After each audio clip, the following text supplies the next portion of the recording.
और वहीं कोरोना के नए वेरिएंट ओमिक्रॉन के बढ़ते खतरे के बीच देश भर में आज करीब 9,000 नए कोरोना केस मिले और इसके साथ ही 267 मरीजों की मौत हो गई, जबकि 10,000 से ज्यादा मरीज कोरोना संक्रमण को मात देकर ठीक हो गए।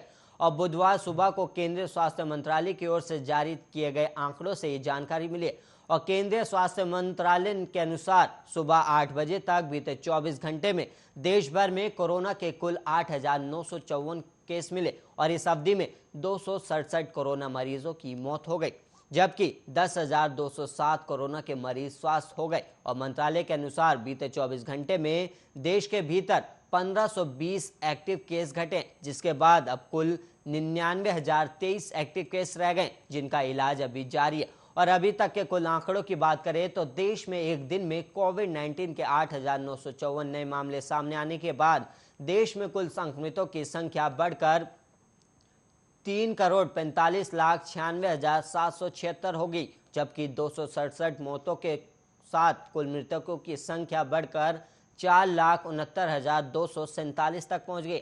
और देश भर में अभी तक कुल 3,40,28,506 लोग कोरोना से ठीक भी हो चुके हैं।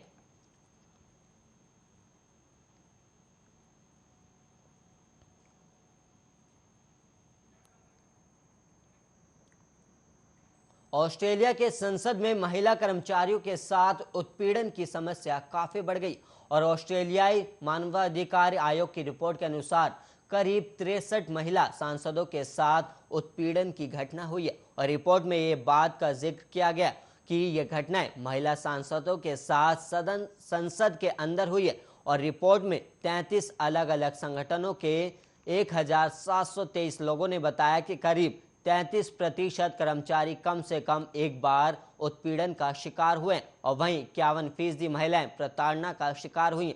और इतना ही नहीं, जांच रिपोर्ट में कई अन्य खुलासे भी हुए। और वहीं आपको बता दें कि सरकार के पूर्व सलाहकार की ओर से संसद के अंदर रेप का आरोप लगाए जाने के बाद वहां की प्रशासन चौकन्ना हो गई।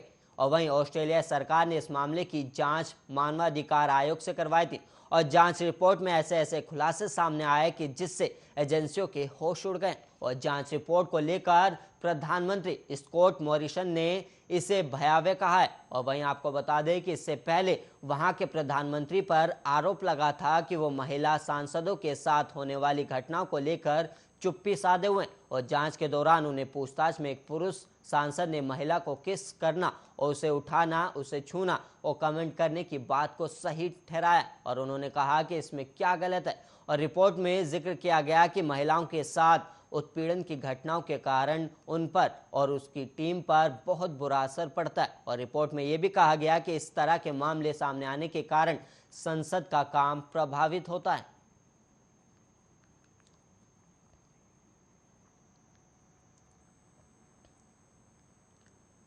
और वहीं जम्मू कश्मीर के पुलवामा में सुरक्षा बलों ने 2 आतंकियों को बुधवार मार गिराया और ये मुठभेड़ राजपुरा इलाके में हुई थी और अब मुठभेड़ खत्म भी हो चुकी है। और मारे गए आतंकियों में से एक जैश ए मोहम्मद का कमांडर है, जबकि दूसरा विदेशी आतंकी है। और कश्मीर के आईजी ने बताया कि जैश ए मोहम्मद के टॉप कमांडर यासिर परई को मार गिराया और ये आईईडी बनाने में एक्सपर्ट था। और इसके साथ ही एक विदेशी आतंकी फुरकान को भी मुठभेड़ में ढेर कर दिया गया और दोनों ही कई गंभीर आतंकी घटनाओं को अंजाम दे चुके थे।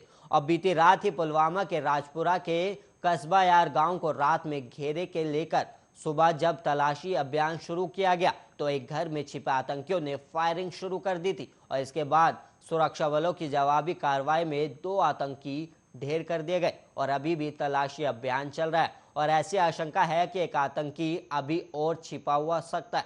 और केंद्र सरकार ने मंगलवार को कहा कि जम्मू कश्मीर में इस साल 15 नवंबर तक आतंकवाद से जुड़ी घटनाओं में 40 आम नागरिक मारे गए हैं और 72 घायल भी हुए। और केंद्रीय गृह राज्य मंत्री नित्यानंद राय ने लोकसभा में एक प्रश्न के लिखित उत्तर में कहा कि जम्मू कश्मीर में पिछले 5 साल में आतंकवाद से जुड़ी घटनाओं में कुल 348 सुरक्षाकर्मी और 195 आम नागरिक मारे गए। और उन्होंने कहा कि इस साल 15 नवंबर तक 40 आम नागरिक मारे गए और 72 घायल हो गए। और वहीं राय ने आगे कहा कि 2017 में 40 आम नागरिक मारे गए, जबकि 2018 और 2019 में 39 नागरिक और 2020 में 37 नागरिक मारे गए। और राय ने कहा कि 2017 में 80 सुरक्षाकर्मी शहीद हुए, जबकि 2018 में 91, 2019 में 80, 2020 में 62 और 2021 में अब तक 35 सुरक्षाकर्मी शहीद हुए।